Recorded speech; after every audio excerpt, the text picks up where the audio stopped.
Olá, colega dentista, eu sou Marina Lara, ortodontista, e hoje estou aqui na minha clínica, no meu consultório, para te falar de um tema fundamental que é o uso do WhatsApp na odontologia.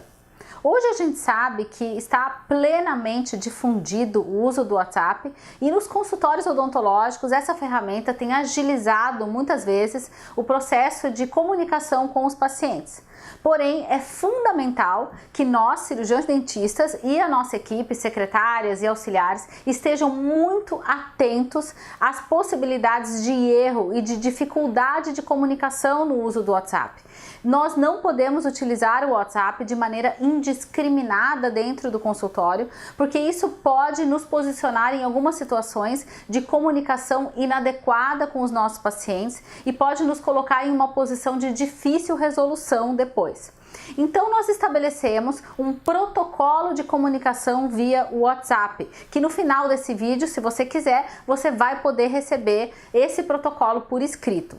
Porém agora eu quero destacar os 3 principais erros que nós temos visualizado no dia a dia no uso do WhatsApp, dos nossos alunos, dos nossos colegas que fizemos consultoria, e também aqui nós alinhamos o protocolo dentro da nossa própria clínica. O primeiro erro é realizar comunicações e negociações financeiras via WhatsApp. Então veja, esse aspecto é muito relevante. E por exemplo, aqui no dia a dia da nossa clínica, nós trabalhamos com ortodontia, com reabilitação, com estéticas e muitas vezes nós apresentamos um projeto para o nosso paciente que tem um determinado valor. Na maior parte das vezes nós já deixamos a consulta agendada para iniciar o tratamento e na maior parte das vezes nós já finalizamos pessoalmente a negociação, assinamos o contrato e definimos no mesmo dia da consulta em que foi apresentado o plano, nós já definimos os pagamentos. Porém, em um pequeno percentual de casos, às vezes o paciente leva o plano de tratamento para fazer uma análise ou para conversar com o marido, para conversar com o pai, e aí muitas vezes se inicia um processo de comunicação para organizar muitas vezes a forma de pagamento ou um parcelamento um pouco diferente do que foi proposto. O ponto aqui, pessoal, é que essa negociação financeira ela não pode ser realizada via mensagem ou mesmo via áudio, via mensagem de áudio no WhatsApp. Essas negociações, elas precisam sempre ser realizadas preferencialmente pessoalmente e, se não for possível, conversando pelo telefone, tá? Então esse é um aspecto fundamental. Por quê? Porque as mensagens de áudio e as mensagens escritas, elas não têm um tom de conversa, elas digamos, não expressam, né, a intenção e o tom e a delicadeza na forma de comunicação. E muitas vezes a secretária pode ter dito algo num tom amigável e essa mensagem ter soado negativamente ou de uma maneira agressiva, né, aos ouvidos do seu paciente. Então a primeira regra que você deve estabelecer e que eu estabeleci é que todas as negociações de comunicação financeira são realizadas por ligação telefônica. Isso significa que todas as comunicações que envolvam caráter financeiro devem ser realizadas preferencialmente pessoalmente, ao vivo com o paciente e, se não for possível, via ligação telefônica. Ou seja, jamais enviar mensagem de áudio ou mensagem de texto via WhatsApp ou qualquer outra ferramenta, realizando cobrança de débitos em aberto, negociação de valores pendentes ou mesmo negociação de valores e formas de pagamento de novos tratamentos, ok? Isso é uma regra fundamental e que você e a sua equipe devem estar bem atentos. O que deve ser feito é o seguinte: você pode telefonar para o paciente ou a sua secretária, avisar do débito em aberto com toda a delicadeza, avisar do pagamento que deve ser realizado na próxima consulta ou negociar alguma estratégia de pagamento. Porém, após a ligação e a combinação via ligação telefônica, pode e até é recomendado que seja enviada uma mensagem de texto apenas para formalizar o que foi combinado via telefone. E essa mensagem de texto pode ser assim: prezado fulano, então, conforme falamos no telefone, envio essa mensagem apenas para registrar o que foi combinado. 2 pontos. Na próxima consulta, dia tal e tal, devemos acertar o débito em aberto correspondente ao valor de tal, por exemplo. Tá? Porque daí sim ficou formalizado e inclusive você potencializa, né, a chance do paciente realizar aquele pagamento que ficou pendente, ok? Fantástico. Então a primeira regra é Nada de enviar mensagens de áudio e texto com negociações e cobranças financeiras.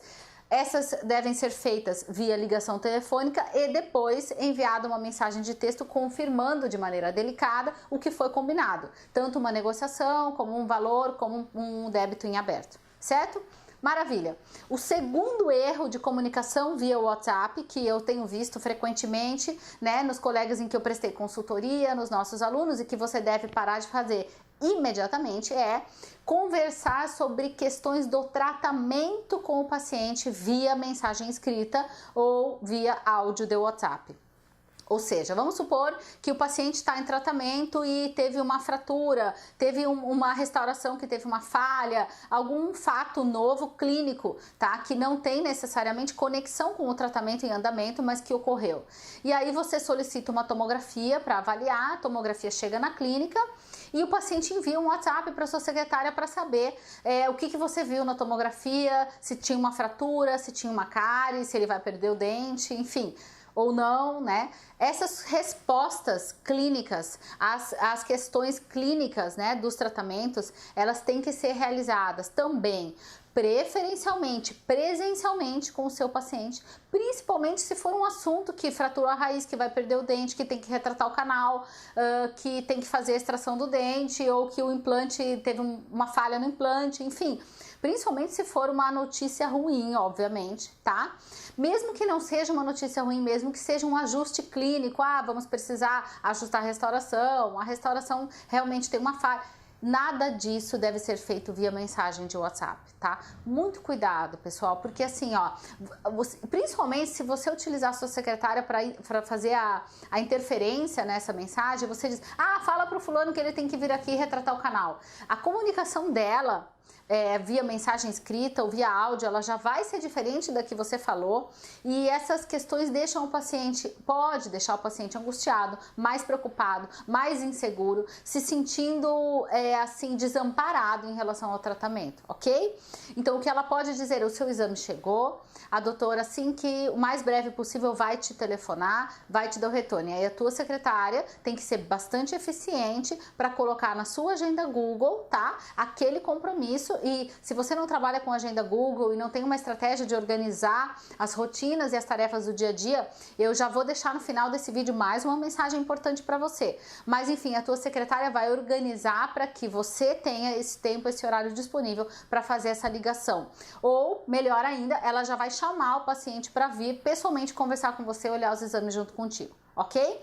Então nada de mensagens de áudio e de texto falando sobre questões clínicas do tratamento. As mensagens de áudio e texto no WhatsApp, elas são prioritariamente para lembrete de consulta em algumas situações específicas, porque se você entrar no nosso blog Power Doctor, você vai ver que alguns tipos de consulta nós também recomendamos que seja feita a ligação de lembrete de consulta, tá? Algumas consultas também não devemos enviar o WhatsApp para lembrar, devemos fazer uma ligação, tá? Mas o WhatsApp tem que ser utilizado então com cautela, né, em situações mais simples do dia a dia, então jamais para discutir tratamento. Então esse seria o segundo erro. O terceiro erro, tá, porém não menos importante, é o uso inadequado dos emojis, né? Então a gente vê o pessoal enviando muito coração às vezes numa situação que não é muito adequada, ou mesmo o joinha, tá? E muitas vezes, gente, o emoji ele pode soar uma mensagem inadequada também para a formalidade, para o dia a dia do consultório, tá?